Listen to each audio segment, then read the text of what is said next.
Je m'occupe de la piézo, je te laisse faire la... Les pluies drainantes de l'hiver ont lavé en partie les sols nus. Avec elles, les molécules, comme les nitrates, s'infiltrent jusque dans les nappes phréatiques. Sophie Ressouche surveille leur concentration. Chaque trimestre, elle prélève quelques échantillons dans la Vistrinque, ici 3 mètres à peine sous ses pieds. La particularité de la nappe de la Vistrinque et des nappes des Costières, c'est d'être une ressource qui est une nappe d'eau souterraine qui est peu profonde. Donc ça a un énorme avantage, c'est que cette eau est facilement accessible. Ça a aussi un énorme avantage, c'est que cette nappe se recharge très facilement dès qu'il y a des précipitations. Mais par contre, ça la rend extrêmement vulnérable à toutes les activités qu'il va y avoir en surface.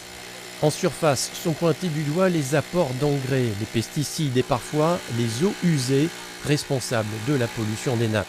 Les échantillons prennent ensuite la direction du laboratoire universitaire de Nîmes.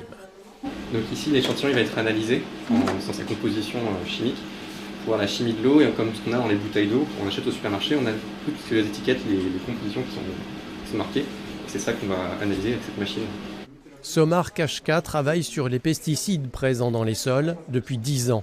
Selon lui, ce n'est pas une molécule qui fait le poison, mais l'effet cocktail, triazine, atrazine, simazine, une trentaine peuvent être détectées dans la nappe de la Vistrinque et pourtant certaines ne sont plus utilisées depuis 2004.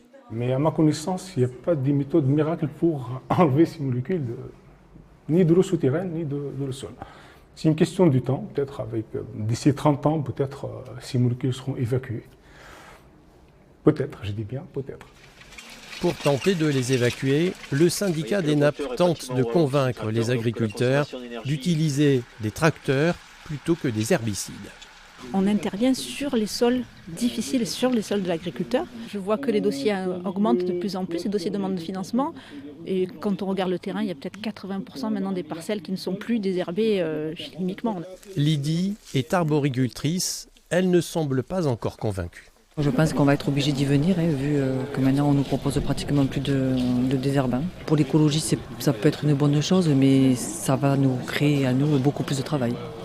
Les zones où la nappe marque en cette période une moindre qualité correspondent aux communes de Lédenon, Cernac, Maine et Manduel.